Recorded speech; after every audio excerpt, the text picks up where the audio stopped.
ಸಾಯಿರಾಮ್. ಆತ್ಮೀಯ ವೀಕ್ಷಕ ಬಾಂಧವರಿಗೆಲ್ಲ ಇವತ್ತಿನ ಜೀವನಾಮೃತ ಕಾರ್ಯಕ್ರಮಕ್ಕೆ ಸ್ವಾಗತ ಸುಸ್ವಾಗತ. ವೀಕ್ಷಕರೇ, ನಿನ್ನೆ ಸಂಚಿಕೆಯಲ್ಲಿ ಗರ್ಭಿಣಿ ಸ್ತ್ರೀ ಗರ್ಭಕ್ಕೆ ರಕ್ಷಣೆ ಮಾಡೋದು ಹೇಗೆ, ಶಿಶುಗೆ ರಕ್ಷಣೆ ಮಾಡ್ಕೊಳ್ಳೋದು ಹೇಗೆ ಅನ್ನೋ ವಿಚಾರ ತಿಳಿಸಿದ್ದೆ. ಮೊನ್ನೆ ಸಂಚಿಕೆಯಲ್ಲಿ ಕೆಲವು ದುಷ್ಟಶಕ್ತಿಗಳ ಬಾಧೆಯಿಂದ, ಮಂತ್ರತಂತ್ರದಿಂದ ಕೆಲವರಿಗೆ ಅಬಾರ್ಷನ್ ಆಗ್ತಿರ್ತದೆ.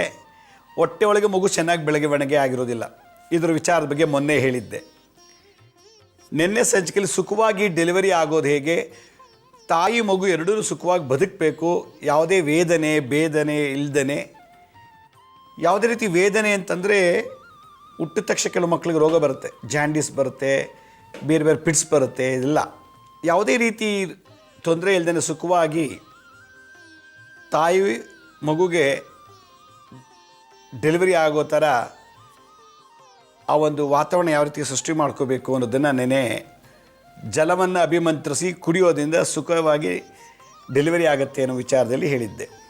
ಇವತ್ತು ಭಾಳ ವಿಶೇಷವಾದದ್ದು. ಇದು ಪ್ರತಿಯೊಬ್ಬರು ಹೆಣ್ಣುಮಕ್ಕಳು ಗಮನಿಸಬೇಕು. ಈವನ್ ಡಾಕ್ಟ್ರುಗಳು ಕೂಡ ಇದು ನೋಡಿದ್ರೆ ಒಳ್ಳೆಯದು ಅಂತ ನನ್ನ ಅಭಿಪ್ರಾಯ. ಏಕೆಂತಂದರೆ ಒಂದು ಗರ್ಭಿಣಿ ಸ್ತ್ರೀ ಮೊದಲನೇ ತಿಂಗಳಿಂದ 9ನೇ ತಿಂಗಳವರೆಗೂ ಚೆನ್ನಾಗಿದ್ದಾಳೆ. ಮಗು ಒಳ್ಳೆಯಡೆ ಚೆನ್ನಾಗಿದೆ. ಮಗು ಕೂಡ ತುಂಬ ಚೆನ್ನಾಗಿ ಬೆಳವಣಿಗೆ ಆಗಿದೆ. ಸ್ಕ್ಯಾನ್ ಮಾಡಿ ನೋಡಿದ್ದಾರೆ, ಮಗು ಲವಲವಿಕೆ ಆಗಿದೆ, ಮಗು ಓಡಾಡ್ತಿದೆ ಹೊಟ್ಟೆ ಒಳಗೆಲ್ಲ, ತಾಯಿನೂ ಚೆನ್ನಾಗಿ ಆರೋಗ್ಯವಾಗಿದ್ದಾಳೆ. ಡೆಲಿವರಿ ಆಗಲಿಕ್ಕೆ ಒಂದು ಡೇಟು ಕೂಡ ಕೊಟ್ಟಿದ್ದಾರೆ. ಒಂದು ಸಮಸ್ಯೆ ಏನಪ್ಪ ಅಂತಂದರೆ, ತಾಯಿ ಮನೆಯಲ್ಲಿ ಇದ್ದಾಗ, ಅಂದರೆ ಗರ್ಭಿಣಿ ಸ್ತ್ರೀ ಮನೆ ಒಳಗಿದ್ದಾಗ ಚೆನ್ನಾಗಿದ್ಲು. ಆ ವಾತಾವರಣಕ್ಕೆ, ಮನೆ ವಾತಾವರಣದಲ್ಲಿ, ಆ ಮನೆಯಲ್ಲಿ ದಿನನಿತ್ಯ ಪೂಜೆ ನಡೆಯುತ್ತದೆ. ಘಂಟಾನಾದ, ಜಾಗಟೆ, ಶಂಖನಾದ, ಧೂಪ, ದೀಪ, ಆರತಿ, ಅರ್ಚನೆ, ಅಭಿಷೇಕ, ಸ್ವ ಅಧ್ಯಾಯಗಳು, ಕೂತ್ಕೊಂಡು ಪುಸ್ತಕಗಳು ಓದೋದು, ಒಳ್ಳೆ ಪುಸ್ತಕಗಳು ಓದೋದು, ಇದೆಲ್ಲ ಮನೆಯಲ್ಲಿ ನಡೀತಾ ಇರ್ತದೆ. ಯಾವ ಮನೆಯಲ್ಲಿ ದೈವಿಕ ಶಕ್ತಿ ಜಾಸ್ತಿ ಇರ್ತದೋ ಅಂಥ ಸ್ಥಳದಲ್ಲಿ ಗರ್ಭಿಣಿ ಸ್ತ್ರೀಯರಿಗೆ ತೊಂದರೆ ಆಗೋದಿಲ್ಲ. ಯಾಕೆಂದರೆ ಮನೇಲಿ ಊದುಬತ್ತಿ ಹಚ್ಚಿ ದೇವ್ರಿಗೆ ಧೂಪ ಹಾಕ್ತಾರೆ, ನಿತ್ಯ ದೇವ್ರ ಮುಂದೆ ದೀಪ ಹಚ್ಚುತ್ತಾರೆ, ಘಂಟಾನಾದ ಮಾಡ್ತಾರೆ, ದೇವ್ರಿಗೆ ಹೂವು ಇಡೋದು, ನೈವೇದ್ಯ ಮಾಡೋದು, ಭಜನೆ ಮಾಡೋದು, ಹಾಡೋದು, ಒಳ್ಳೊಳ್ಳೆ ಪುಸ್ತಕಗಳನ್ನು ಕೂತ್ಕೊಂಡು ದೇವ್ರ ಮುಂದೆ ಓದೋದು, ಈ ಥರದ್ದೆಲ್ಲ ವೈಬ್ರೇಷನ್ನಿಂದ ಮನೆ ಒಳಗೆ ಗರ್ಭಿಣಿ ಸ್ತ್ರೀಗೆ ಏನು ತೊಂದರೆ ಇರೋದಿಲ್ಲ, ಮಗುಗೂ ತೊಂದರೆ ಇರೋದಿಲ್ಲ.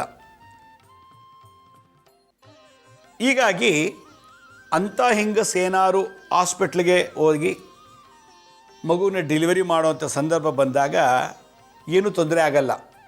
ಯಾಕೆಂದರೆ 9 ತಿಂಗಳಿಂದ ಮನೆ ಒಳಗಡೆ ವಾಸ ಮಾಡೋ ಮನೆ ಒಳಗೆ ಭಜನೆ, ಜಪ, ಧ್ಯಾನ ಇವೆಲ್ಲ ನಡೀತಾ ಇರ್ತದೆ. ಮನೆಯಲ್ಲಿ ಹಬ್ಬಗಳನ್ನು ಆಚರಣೆ ಮಾಡೋದು, ಇದೊಂದು ಒಳ್ಳೆ ವೈಬ್ರೇಷನಲ್ಲಿ ಗರ್ಭಿಣಿ ಸ್ತ್ರೀ ಮನೆ ಒಳಗಿರ್ತಾಳೆ ಚೆನ್ನಾಗಿ. ಮಗುನೂ ಒಳಗೆ ಚೆನ್ನಾಗಿದೆ, ಹೊಟ್ಟೆ ಒಳಗಡೆ ಗರ್ಭದಲ್ಲಿ ಮಗು ಆರಾಮಾಗಿದೆ. ಆದರೆ ಡೆಲಿವರಿಗೆ ಅಂತ ಆಸ್ಪತ್ರೆಗೆ ಹೋದಾಗ, ಹೆರಿಗೆಗೆ ಅಂತ ಆಸ್ಪತ್ರೆಗೆ ಹೋದಾಗ ಅಲ್ಲಿ ತಾಯಿಗೂ ಮಗುಗೂ ಎಫೆಕ್ಟ್ ಆಗಿಬಿಡ್ತದೆ ಸಡನ್ನಾಗಿ. ಕೆಲವ್ರಿಗೆ ನಡ್ಕೊಂಡು ಬಂದ್ಲು ರೀ, ಗರ್ಭಿಣಿ ಸ್ತ್ರೀ ತುಂಬ ಚೆನ್ನಾಗಿ ನಡ್ಕೊಂಡು ಬಂದ್ಲು, ನೋಡಿದ್ರೆ ಮಗುಗೇನು ತೊಂದರೆ ಆಯ್ತಂತೆ, ಗರ್ಭಿಣಿ ಸ್ತ್ರೀಗೂ ಕೂಡ ತೊಂದರೆ ಆಯ್ತಂತೆ ಅಂತ ಹೇಳ್ತಾರೆ. ಯಾವ ಸ್ಥಳದಲ್ಲಿ ಪಾಸಿಟಿವ್ ಎನರ್ಜಿ ಇರುತ್ತೋ ಆ ಎನರ್ಜಿ ತಕ್ಕಂತೆ ಮಗು ಒಳಗಡೆ ಎಂಜಾಯ್ ಮಾಡುತ್ತಂತೆ ಗರ್ಭದಲ್ಲಿ ಮಗು. ಇವರು ಒಂದು ಹೆಂಗಸು 2 ಡೇಸು ಹಾಸ್ಪಿಟ್ಲಿಗೆ ಅಡ್ಮಿಟ್ ಆಗಿದ್ದಾರೆ. ಹೆರಿಗೆ ನೋವು ಬರಲಿಲ್ಲ ಅಂದರೆ ನಾವು ಸಿಸರಿನ್ ಮಾಡಿ ಮಗು ತೆಗಿಬೇಕು ಅಂತ ಡಾಕ್ಟ್ರ್ ಹೇಳಿದ್ದಾರೆ. ಡೇಟ್ ಕೊಟ್ಟಿದ್ದು ಮೀರೋಗಿದೆ, 10 ತಿಂಗಳು ಆಗೋಗ್ಬಿಟ್ಟಿದೆ. ಮಗು ಜನನ ಆಗಬೇಕು. ಮಗು ಜನನ ಆಗೋಗ್ಬೇಕಾದ್ರೆ ಇನ್ನೂ ಲೇಬರ್ ಪೇನ್ ಬಂದಿಲ್ಲ, ಹೊಟ್ಟೆ ನೋವು ಬಂದಿಲ್ಲ, ಡೆಲಿವರಿ ಆಗ್ತಾ ಇಲ್ಲ. ಡಾಕ್ಟ್ರ್ ಹೇಳಿದ್ರು, ನಾವೊಂದು ಇಂಜೆಕ್ಷನ್ ಕೊಡ್ತೀವಿ, ಹೊಟ್ಟೆ ನೋವು ಬಂತು ಅಂದರೆ ನಾವು ಡೆಲಿವರಿ ಮಾಡ್ತೀವಿ, ಇಲ್ಲಾಂದರೆ ಸಿಸರಿನ್ ಮಾಡಿ ಮಗು ತೆಗಿಬೇಕಾಗತ್ತೆ ಅಂತ ಹೇಳ್ತಾರೆ.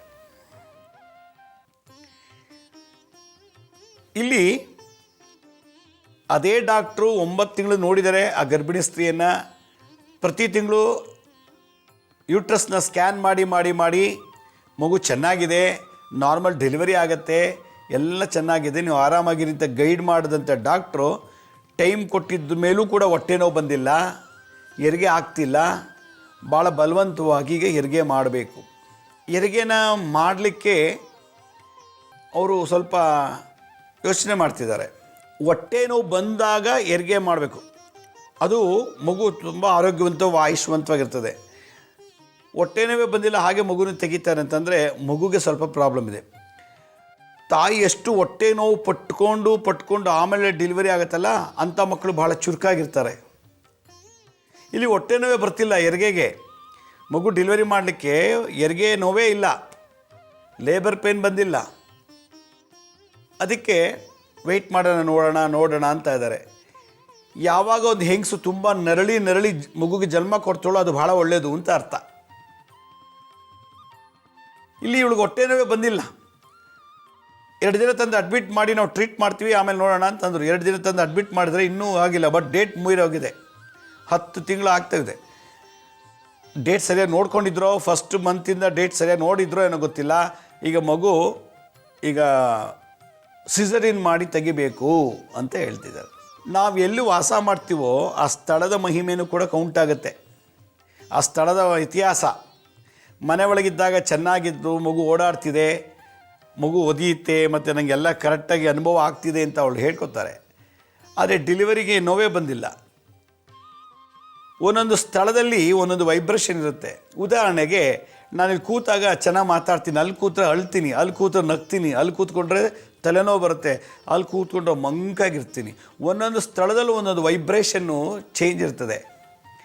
ಹಾಗೆ 2 ಆತ್ಮ ಇರುವಂಥ ದೇಹ, ಒಂದು ತಾಯಿದೊಂದು ಆತ್ಮ, ಹೊಟ್ಟೆ ಒಳಗೊಂದು ಮಗು ಇದೆ, ಗರ್ಭದಲ್ಲೊಂದು ಮಗು. ಈ 2 ಆತ್ಮಗಳ ಹೋರಾಟ ನಡೀತಿರೋವಂಥದ್ದು. ಇದಕ್ಕೆ ಅದು ಮಗು ಹೊರಗೆ ಬರಬೇಕು ಅಂದರೆ ತಾಯಿಗೆ ಹೊಟ್ಟೆ ನೋವು ಬರಬೇಕು. ಆ ಹೊಟ್ಟೆ ನೋವು ಬಂದಾಗಲೇ ಡೆಲಿವರಿ ಆಗೋದು. ಹೊಟ್ಟೆ ನೋವು ಬಂದಾಗ ಸಲೀಸ ಡೆಲಿವರಿ ಆಗುತ್ತೆ. ಹೊಟ್ಟೆ ನೋವೇ ಬರ್ತಿಲ್ಲ, ಮಗು ಮಾತ್ರ ಈಗ ಡೆಲಿವರಿ ಮಾಡಲೇಬೇಕು. ಮೀರಿಬಿಟ್ಟಿದೆ ಟೈಮು, 270ಗಿಂತ ಮೇಲೆ ಹೋಗಿದೆ, ಈಗ ಡೆಲಿವರಿ ಆಗಬೇಕು. ಈಗ ಔಷಧಿ ಕೊಟ್ಟು ಹೊಟ್ಟೆ ನೋವು ಬರೆಸಿ ಡೆಲಿವರಿ ಮಾಡಬೇಕಾ ಅಥವಾ ಬೇರೆ ಏನಾದ್ರು ಇತ್ತಾ? ಹಿಂದಿನ ಕಾಲದಲ್ಲಿ ಯಾವ ರೀತಿ ಮಾಡ್ತಿದ್ರು? ಈಗೇನೋ ದೊಡ್ಡ ದೊಡ್ಡ ಹಾಸ್ಪಿಟ್ಲ್ಗಳಿವೆ, ಹೈಟೆಕ್ ಹಾಸ್ಪಿಟ್ಲ್, ಸೂಪರ್ ಸ್ಪೆಷಾಲಿಟಿ ಹಾಸ್ಪಿಟ್ಲೆಲ್ಲ ಇವೆ. ಆಗಿನ ಕಾಲದಲ್ಲಿ ಎಲ್ಲಿತ್ತು? ಅವಾಗೆಲ್ಲ ಗುಡ್ಡ ಗಾಡು, ಅಲ್ಲಿ ಒಂದು ಸಣ್ಣ ಕುಟೀರಗಳು, ಅಲ್ಲಿ ಸಣ್ಣ ಮನೆಗಳಲ್ಲಿ ಡೆಲಿವರಿ ಮಾಡ್ತಾಯಿದ್ರು.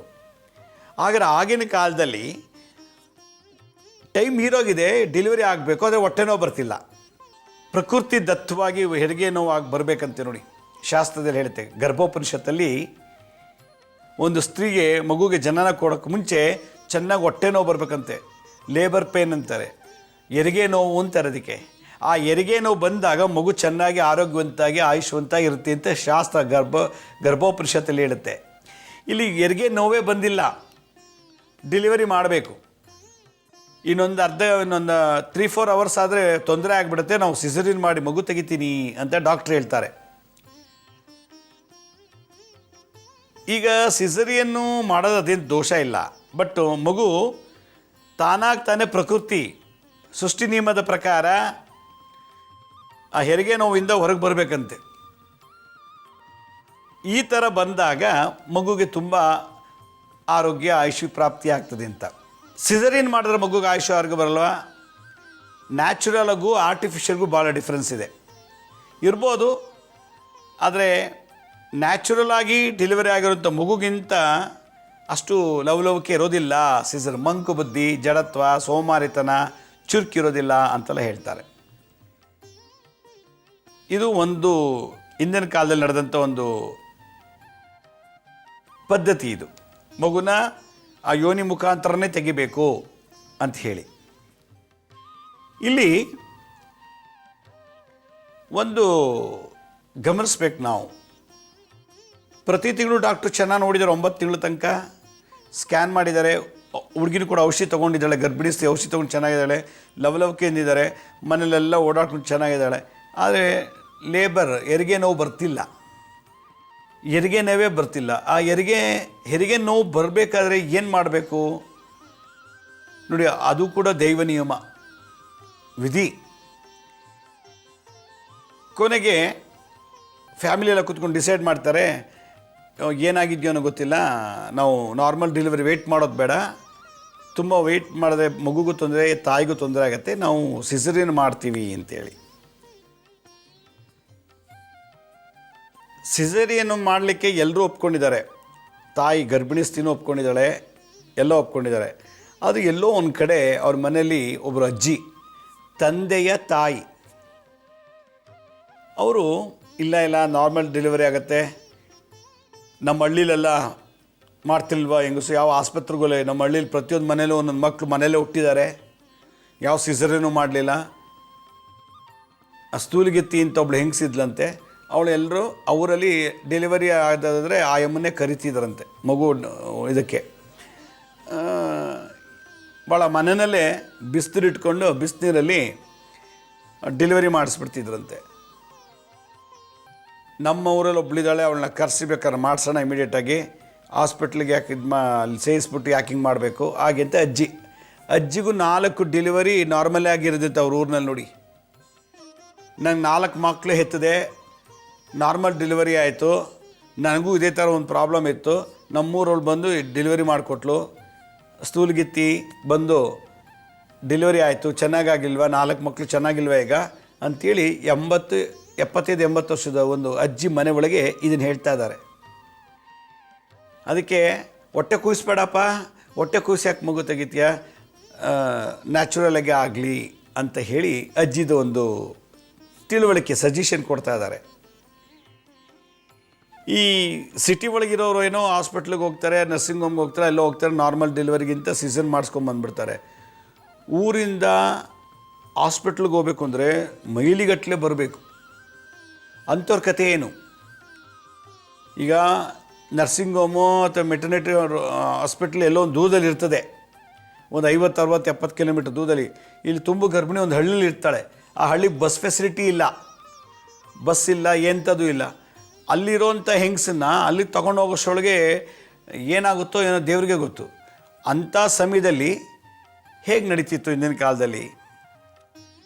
ಒಂದು ಸಿಟೀಲಿ ಹಾಸ್ಪಿಟ್ಲಿಗೆ ಅಡ್ಮಿಟ್ ಮಾಡಿ ಡೆಲಿವರಿ ಮಾಡಿಸ್ಬೇಕು ಅಂದರೆ ಹಳ್ಳಿಯಿಂದ ಬರಬೇಕಾದ್ರೆ ಎಷ್ಟು ಕಷ್ಟ ಇದೆ, ದುಡ್ಡು ಎಷ್ಟು ವೇಸ್ಟು, ಇವೆಲ್ಲ ನೋಡಿದಾಗ ಇದಕ್ಕೇನೋ ಒಂದು ಹಿಂದೆ ಆಲ್ಟರ್ನೇಟಿವ್ ಪ್ಲ್ಯಾನ್ ಇತ್ತು ಅಂತ ಅನಿಸುತ್ತೆ. ಆಗಿನ ಕಾಲದಲ್ಲಿ ಎತ್ತಿನ ಗಾಡೀಲಿ ಗರ್ಭಿಣಿ ಸ್ತ್ರೀನ ಕರ್ಕೊಂಬಂದು ಹಾಸ್ಪಿಟ್ಲಿಗೆ ಸೇರಿಸಿ, ಎತ್ತಿನ ಗಾಡಿ ಏನಾದ್ರು ಹಂಸು ರೋಡಲ್ಲೆಲ್ಲ ಹಳ್ಳ ಕೊಳ್ಳದಲ್ಲಿ ಚಕ್ರ ಇಳಿದು ಮೇಲೆ ಹೋದರೆ ಅಲ್ಲೇ ಡೆಲಿವರಿ ಆಗ್ತಿತ್ತು, ರಸ್ತೆಲೇ, ರೋಡ್ ಹಂಸಲೆಲ್ಲ. ಹಾಗಾದ್ರೆ ಹಿಂದಿನ ಕಾಲದಲ್ಲಿ ಹೆರಿಗೆ ನೋವು ಬರಬೇಕು ಅಂದರೆ ಇಂಜೆಕ್ಷನ್ ಕೊಡ್ದೇನೆ, ಮಾತ್ರೆಗಳು ಕೊಡ್ದೇನೆ, ಬೇರೆ ಏನೇ ಥೆರಪಿ ಮಾಡ್ದೇನೆ ಮಗು ನ್ಯಾಚುರಲ್ ಆಗಿ ಪ್ರಕೃತಿ ದತ್ತವಾಗಿ ಜನನ ಆಗಬೇಕು ಅಂತಂದರೆ ಯಾವ ತಂತ್ರಗಳನ್ನ ಅವರು ಅಡಾಪ್ಟ್ ಮಾಡ್ಕೊಂಡಿದ್ರು ಹಿಂದಿನ ಕಾಲದಲ್ಲಿ? ಭಾಳ ಗಂಭೀರವಾಗಿ ಯೋಚನೆ ಮಾಡಬೇಕು ನಾವು. ಇವತ್ತು ಸಿಸರಿನ್ ಮಾಡಿ ತೆಗೆದ್ರು ಕೂಡ ಮಗು ಬದುಕ್ತಿಲ್ಲ. ಸಿಸರಿನ್ ಮಾಡಿರೋ ಮಗುನೂ ಕೂಡ ಇವತ್ತು ಆಲೆ 2 ವರ್ಷಕ್ಕೆ ಕರ್ಣಕ ಹಾಕೊಳ್ಳುತ್ತೆ, ಮೈ ತುಂಬ ರೋಗ, 3 ಹೊತ್ತು ಮೂಗಲ್ಗೊಣ್ಣೆ. ಸಿಸರಿನ್ ಮಾಡಿರೋ ಮಗು ಯಾವಾಗಲೂ ಅಂತ ಮಂಕು, ದಡ್ಡ, ಓದಲ್ಲ, ಹೋಮ್ವರ್ಕ್ ಮಾಡಲ್ಲ, ಮಂಕಾಗೆ ಕೂತಿರುತ್ತೆ, ಆ್ಯಕ್ಟಿವ್ ಇಲ್ಲ, ಲವಲವಿಕೆ ಇಲ್ಲ ಮಗು. ಒಂದು ರೀತಿ ನಾವು ಅಂದ್ಕೊಂಡಂಗೆ ಮಕ್ಕಳು ನಮಗಿರೋಲ್ಲ. ಯಾಕೆಂದರೆ ಮಗು ಯೋನಿ ಮುಖಾಂತರ ಹೊರಗೆ ಬರಬೇಕು ಅಂತ ಗರ್ಭೋಪನಿಷತ್ತು ಹೇಳುತ್ತೆ. ಆಗ ಅದಕ್ಕೆ ಅದು ಬರೋ ಜಾಗದಿಂದ ಬಂದುಬಿಟ್ರೆ ಮಗು ಆಯುಷು, ಆರೋಗ್ಯ, ಚುರುಕುತನ, ಬುದ್ಧಿವಂತಿಕೆ, ವಿವೇಕ ಇವೆಲ್ಲ ಇರ್ತದಂತೆ. ಅದರಿಂದ ಹೆರಿಗೆ ನೋವು ಬರಬೇಕು, ಇದು ಇಂಪಾರ್ಟೆಂಟು. ಕೆಲವು ಇಂಜೆಕ್ಷನ್ ಕೊಟ್ಬಿಟ್ಟು ಹೆರಿಗೆ ನೋವು ಬರೋಂಗೆ ಮಾಡ್ತಾರೆ, ತಪ್ಪದು. ಪ್ರಕೃತಿ ದತ್ತವಾಗಿ ಬರಬೇಕಂತ ನೋಡಿ, ಅದು ಅವ್ರವ್ರ ಕರ್ಮಾನುಸಾರವಾಗಿ ಮಕ್ಕಳು ಜನನ ಆಗುತ್ತಂತೆ. ಯಾರಾದರೂ ಪೂರ್ವ ಜನ್ಮದಲ್ಲಿ, ಯಾರೇ ಆಗಲಿ, ಹೆಣ್ಮಕ್ಕಳು ಪೂರ್ವ ಜನ್ಮದಲ್ಲಿ ಬಂಜೆ ಆಗಿರ್ತಾಳೆ ಅಂತ ಇಟ್ಕೊಳ್ಳಿ. ಆ ಬಂಜೆ ಆದಂಥ ಹೆಂಗಸಿಗೆ ಮಕ್ಕಳ ಪ್ರೀತಿ ವಾತ್ಸಲ್ಯವನ್ನು ತೋರಿಸುವಂಥ ವ್ಯಕ್ತಿತ್ವ ಇದ್ದಂಥ ವ್ಯಕ್ತಿಗಳಿಗೆ ಈ ದೋಷ ಬರೋದಿಲ್ಲ ಅಂತ ಹೇಳ್ತಾರೆ. ಇನ್ನೊಂದು ಸಲ ಹೇಳ್ತೀನಿ. ಇಲ್ಲೊಬ್ಳು ಹೆಂಗಸಿದ್ದಾಳೆ, ಇವಳು ಮಕ್ಕಳೇ ಆಗಿಲ್ಲ. ಇಲ್ಲೊಬ್ಳು ಹೆಂಗಸಿದ್ದಾಳೆ, ಇವಳು ಮಕ್ಕಳಾಗಿದೆ. ಈ ಹೆಂಗಸು ಆ ಮಗುನ ಇವ್ರ ಜೊತೆ ಆಟ ಆಡಕ್ಕೆ ಬಿಡೋದು, ಆ ಮಗುನ ಇವ್ರ ಜೊತೆ ಅವಾಗಲೂ ಇರೋಂಗೆ ಮಾಡೋದು, ಮಗುಗೂ ಇವಳಿಗೂ ಪ್ರೀತಿ ವಾತ್ಸಲ್ಯ ತುಂಬೋ ಥರ ಮಾಡ್ತಾಳೆ ಈ ಹೆಂಗಸು, ಯಾಕಂದ್ರೆ ಇವಳಿಗೆ ಮಕ್ಕಳಾಗಿಲ್ಲ ಅಂತೇಳಿ. ಈ ಥರ ಒಡನಾಟ ಒಂದು ಸಂಬಂಧವನ್ನು ಮಗು ಮುಖೇನ ಇನ್ನೊಂದು ಸ್ತ್ರೀಗೆ ಬೆಳೆಯೋ ರೀತಿ ಮಾಡಿರೋ ಪುಣ್ಯ ಫಲ ಅಕೌಂಟಲ್ಲಿದ್ದರೆ ನ್ಯಾಚುರಲ್ ಆಗಿ ಡೆಲಿವರಿ ಆಗುತ್ತೆ ಅಂತ. ಅದಕ್ಕೆ ಯಾರೂ ನಾವು ಬಂಜೆ ಅಂತ ಟೀಕೆ ಮಾಡಬಾರ್ದು. ಮತ್ತು ಮಕ್ಕಳಿಲ್ಲದವ್ರಿಗೆ ಮಕ್ಕಳ ಭಾವನೆಯನ್ನು ತೋರಿಸಿ ಅವರ ನೋವನ್ನು ಮರೆಸುವಂಥ ಸಂದರ್ಭಗಳನ್ನು ಸೃಷ್ಟಿ ಮಾಡಿದಂಥ ಜಾತಕಕ್ಕೆ ನ್ಯಾಚುರಲ್ ಆಗಿ ಏನು ಹೆರಿಗೆ ನೋವು ಬಂದು ಜನನ ಆಗುತ್ತೆ ಅಂತ ಹೇಳ್ತಾರೆ. ಹಾಗಾದರೆ ಇಲ್ಲಿ ಹೊಟ್ಟೆ ನೋವೇ ಬಂದಿಲ್ಲ, ಹೆರಿಗೆ ನೋವು ಬಂದಿಲ್ಲ. ಹೆರಿಗೆ ನೋವು ಬರಬೇಕು ಅಂದರೆ ಇಂಜೆಕ್ಷನು ಟಾನಿಕೆಲ್ಲ ಕೊಡೋದು ಬೇಕಾಗಿಲ್ಲ. ನಾನೊಂದು ತಂತ್ರ ಹೇಳ್ತೀನಿ, ಹಿಂದಿನ ಕಾಲದಲ್ಲಿ ಏನು ಮಾಡ್ತಿದ್ರು ಅಂತ. ಆ ತಂತ್ರ ಮತ್ತು ಮಂತ್ರವನ್ನು ಗರ್ಭಿಣಿ ಸ್ತ್ರೀ ಮನೇಲೇ ಅದನ್ನು ಮಾಡಿದ್ರೆ ಪಟ್ಟಂತೆ ಹೆರಿಗೆ ನೋವು ಬರುತ್ತೆ, ಸಲೀಸೆಡ್ ನಾರ್ಮಲ್ ಡೆಲಿವರಿ ಆಗಿಬಿಡುತ್ತೆ. ಯಾವ ಗರ್ಭಿಣಿ ಸ್ತ್ರೀಗೆ 9 ತಿಂಗಳು ತುಂಬಿ 270 ದಿನಗಳಾದಮೇಲೆ ಹೆರಿಗೆ ನೋವು ಬರಲಿಲ್ಲ ಅಂದರೆ ಏನೋ ಒಂದು ದೋಷ ಇರ್ತದೆ. ಪೂರ್ವಜನ್ಮದ ಕರ್ಮದ ಫಲ ಅಥವಾ ಶಾಕಿನಿ ಡಾಕಿನಿಗಳ ದೋಷ ಇರ್ತದಂತೆ. ಕಣ್ದೃಷ್ಟಿನೂ ಇರ್ಬೋದು, ಜನಗಳ ಕಣ್ದೃಷ್ಟಿ, ಭೂತ ಪ್ರೇತಗಳ ಬಾಧೆ, ಶಾಕಿನಿ ಡಾಕಿನಿಗಳ ಬಾಧೆ, ಕಣ್ದೃಷ್ಟಿ, ಪೂರ್ವಜನ್ಮದ ಕರ್ಮ ಇರೋದ್ರಿಂದ ಇನ್ನೂ ಮಗು ಡೆಲಿವರಿ ಆಗೋಕ್ಕೆ ಹೆರಿಗೆ ನೋವು ಬಂದಿಲ್ಲ. ಅದಕ್ಕೇನು ಮಾಡಬೇಕು, ಗರ್ಭಕ್ಕೆ ಸಂಬಂಧಪಟ್ಟಂಥ ದೋಷಗಳು ಏನೇ ಇದ್ದರೂ ಕೂಡ ಲಕ್ಷ್ಮೀ ನರಸಿಂಹರನ್ನು ಧ್ಯಾನ ಮಾಡಬೇಕು ಅಂತೇಳಿ ಈ ಡಾಬರ ಮಂತ್ರ ತಂತ್ರ ರಹಸ್ಯದಲ್ಲಿ ಹೇಳ್ತಾರೆ. ಈ ಡಾಬರ ತಂತ್ರ ಸಾರದಲ್ಲಿ ಈ ಡಾಮರ ತಂತ್ರ ಸಾರ ಅಂದರೆ ಒಂದು ವಿಶೇಷವಾದದ್ದು. ಇದೆಲ್ಲ ಟೆಕ್ನಾಲಜಿ ಬೇಸ್ಡು, ಟೆಕ್ನಾಲಜಿಗೆ ಸಂಬಂಧಪಟ್ಟಂಥ ವಿಶೇಷವಾದ ಜ್ಞಾನ ಇರುವಂಥ ಒಂದು ಈ ಡಾಮರ ಮಂತ್ರ ರಹಸ್ಯ ಅಂಥೇಳಿ. ಈ ಡಾಮರ ತಂತ್ರ ಸಾರದಲ್ಲಿ ಒಂದು ಕಡೆ ಹೇಳ್ತಾರೆ, ಗರ್ಭಿಣಿ ಸ್ತ್ರೀ ಇನ್ನೂ ಹೊಟ್ಟೆನೂ ಶುರುವಾಗಿಲ್ಲ ಅಂದರೆ ಡಾಕ್ಟ್ರು ಕೊಟ್ಟಿರೋ ಟೈಮು ಮೀರೋಗಿದೆ, ಮಗುನೂ ಕೂಡ ಬೆಳೆದೋಗಿದೆ, 270 ದಿನ ಆಗೋಗಿದೆ, ಮಗು ಈಗ ಡೆಲಿವರಿ ಆಗಬೇಕು, ಆದರೆ ಹೆರಿಗೆ ನೋವು ಗೊತ್ತಿಲ್ಲ ಅಂದರೆ 2 ಹಸ್ತಗಳನ್ನು ಈಗ ಇಟ್ಕೊಂಡು ಹೊಟ್ಟೆ ಮೇಲೆ ಇಟ್ಕೊಂಡು ಓಂ ಕ್ಷೋಂ ಮ್ರೀಂ ಕ್ಷೋಂ ವಿದಾರಣ ನಾರಸಿಂಹಾಯ ನಮಃ, ಓಂ ಕ್ಷೋಂ ಹ್ರೀಂ ಕ್ಷೋಂ ವಿದಾರಣ ನಾರಸಿಂಹಾಯ ನಮಃ, ಓಂ ಕ್ಷೋಂ ಹ್ರೀಂ ಕ್ಷೋಂ ವಿದಾರಣ ನಾರಸಿಂಹಾಯ ನಮಃ ಅಂತ ಜಪ ಮಾಡಬೇಕಂತ ಹೊಟ್ಟೆ ಮೇಲೆ. ಆಗ ಆಕೆಗೆ ಒಂದು ರೀತಿ ತೇಗು ಅಂತ ತೇಗ್ ಶುರುವಾಗತ್ತಂತೆ. ಯಾವಾಗ ಗರ್ಭಿಣಿ ತೇಗ್ ಬಂತು, ನಾರ್ಮಲ್ ಡೆಲಿವರಿಗೆ ಮಗು ರೆಡಿ ಆಗ್ತಿದೆ, ಹೊಟ್ಟೆ ನೋವು ಬರೋಕ್ಕೆ ಶುರುವಾಗುತ್ತೆ ಅಂತ, ಹೆರಿಗೆ ನೋವು. ಓಂ ಕ್ಷೋಂ ಹ್ರೀಂ ಕ್ಷೋಂ ವಿದಾರಣ ನಾರಸಿಂಹಾಯ ನಮಃ, ಓಂ ಕ್ಷೋಂ ಹ್ರೀಂ ಕ್ಷೋಂ ವಿದಾರಣ ನಾರಸಿಂಹಾಯ ನಮಃ, ಓಂ ಕ್ಷೋಂ ಹ್ರೀಂ ಕ್ಷೋಂ ವಿದಾರಣ ನಾರಸಿಂಹಾಯ ನಮಃ, ಓಂ ಕ್ಷೋಂ ಹ್ರೀಂ ಕ್ಷೋಂ ವಿದಾರಣ ನಾರಸಿಂಹಾಯ ನಮಃ ಅಂಥೇಳಿ ಈ ಮಂತ್ರನ ಜಪ ಮಾಡೋದ್ರಿಂದ ಹೊಟ್ಟೆ ಮೇಲೆ ಇಟ್ಕೊಂಡು ಮಗುಗೂ ನಾರ್ಮಲ್ ಡೆಲಿವರಿ ಆಗೋಕ್ಕೆ ಏರ್ಪಾಟಾಗುತ್ತೆ. ಹೆರಿಗೆ ಪೇನ್, ಈ ಎಪಿಸೋಡ್ ಮುಖ್ಯ ಉದ್ದೇಶ ಲೇಬರ್ ಪೇನ್ ಬರಲಿಕ್ಕೆ, ಹೆರಿಗೆ ನೋವು ಸೃಷ್ಟಿಯಾಗೋಕ್ಕೆ ಇದು ಈ ಮಂತ್ರ ಇದು ಮಾಡಬೇಕು. ತಂತ್ರ ಹೊಟ್ಟೆ ನೋವು, ಉದರ ಸ್ಪರ್ಶಂತೆ, ಉದರವನ್ನು ಚೆನ್ನಾಗಿ ಸ್ಪರ್ಶ ಮಾಡೋದ್ರಿಂದ ಆಗ ಹೆರಿಗೆ ನೋವು ಬರ್ತಾಗ ಮಗು ತನ್ನ ಯೋನಿ ಮುಖಾಂತರ ಡೆಲಿವರಿ ಆಗುತ್ತೆ, ಸಿಸರಿನ್ ಆಗೋಕ್ಕೆ ಬಿಡೋದಿಲ್ಲ ಅಂಥೇಳಿ ಹಿಂದಿನ ಕಾಲದಲ್ಲಿ ಈ ನರಸಿಂಹ. ಪೂರ್ವ ದೇಶದಲ್ಲಿ ರೌದ್ರ ನಾರಸಿಂಹ ಆದರೆ ದಕ್ಷಿಣ ದಿಕ್ಕಿನಲ್ಲಿ ವಿದಾರಣ ನಾರಸಿಂಹ ಅಂಥೇಳಿ ಕಾರಂಜಿ ನಾರಸಿಂಹ ಅಂತ ಕರೀತಾರೆ. ವಿದಾರಣಕ್ಕೆ ಇನ್ನೊಂದು ಹೆಸರು ಕಾರಂಜಿ. ಪೂರ್ವ ದಿಶಂ ಬಂದ ಬಂದ ರೌದ್ರ ನಾರಸಿಂಹಾಯ, ದಕ್ಷಿಣ ದಿಶಂ ಬಂದ ಬಂದ ವಿದಾರಣ ನಾರಸಿಂಹಾಯ, ಪಶ್ಚಿಮ ದಿಶಂ ಬಂದ ಬಂದ ವಾರಣ ನಾರಸಿಂಹಾಯ, ಉತ್ತರ ದಿಶಂ ಬಂದ ಬಂದ ಸುದರ್ಶನ ನಾರಸಿಂಹಾಯ ಅಂಥೇಳಿ ನರಸಿಂಹರ ಮಂತ್ರದಲ್ಲಿ ಬರುತ್ತೆ. ನರಸಿಂಹ ಪರಿಷತ್ತಲ್ಲಿ ವಿದಾರಣ ನಾರಸಿಂಹ ಕಾರಂಜಿ ನಾರಸಿಂಹನ ಹೆಸರು. ಅದರಿಂದ ಕಾರಂಜಿ ಅಂದರೆ ಒಂದು ರೀತಿ ಫೌಂಟೇನ್ ಅಂತ, ಗರ್ಭ, ಅದಕ್ಕೆ ಸಂಬಂಧಪಟ್ಟಂಥ ಮಂತ್ರ ಆಯಿತು. ಇದನ್ನು ಯಾರು ಹೊಟ್ಟೆ ಮೆಕ್ಕಲಿಟ್ಕೊಂಡು ಗರ್ಭಿಣಿ ಸ್ತ್ರೀ 9 ತಿಂಗಳಾದ ನಂತರ ಜಪ ಮಾಡಿದರೆ ನಾರ್ಮಲ್ಲಾಗಿ ಡೆಲಿವರಿ ಆಗುತ್ತೆ, ಒಳ್ಳೆ ಹೆರಿಗೆ ನೋವು ಬರುತ್ತೆ. ಒಳ್ಳೆ ಹೆರಿಗೆ ನೋವು ಬಂದಾಗ ಮಗು ಚೆನ್ನಾಗಾಗೋದು ಅಂತ ಶಾಸ್ತ್ರ.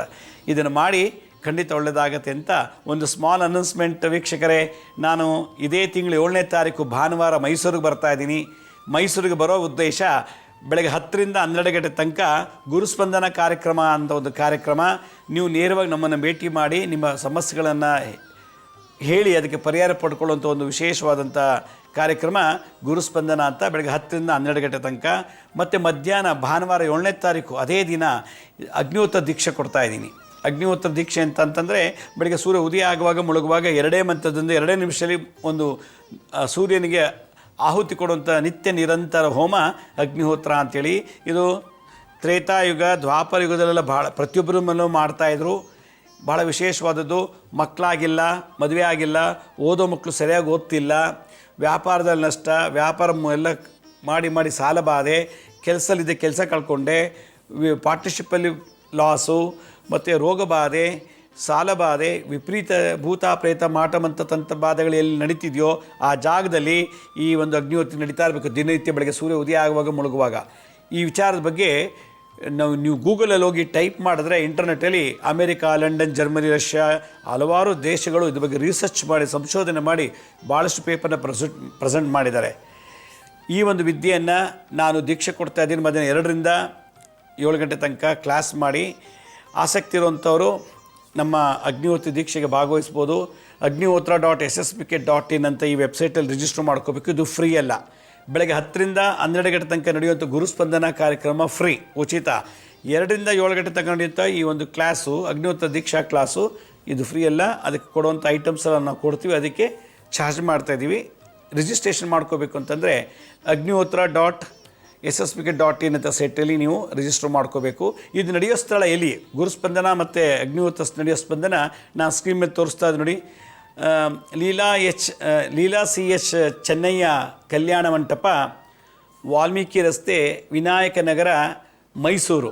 ಈ ಮೈಸೂರಿಂದ ಹುಣಸೂರಿಗೆ ಹೋಗೋ ರೋಡಲ್ಲಿ ಹೊಸದಾಗಿ ಮಹಾರಾಣಿ ಕಾಲೇಜ್ ಓಪನ್ ಆಗಿದೆ, ಅಲ್ಲಿ ನಡೀತಾ ಇದೆ. ನಾನು ಸ್ಕ್ರೀನ್ ಮೇಲೆ ತೋರಿಸ್ತಾ ಇದ್ದೀನಿ ನೋಡಿ. ಗುರುಸ್ಪಂದನ ಮತ್ತು ಅಗ್ನಿಹೋತ್ರ ನಡೆಯುವಂಥ ಕಾರ್ಯಕ್ರಮದ ಅಡ್ರೆಸ್ಸು.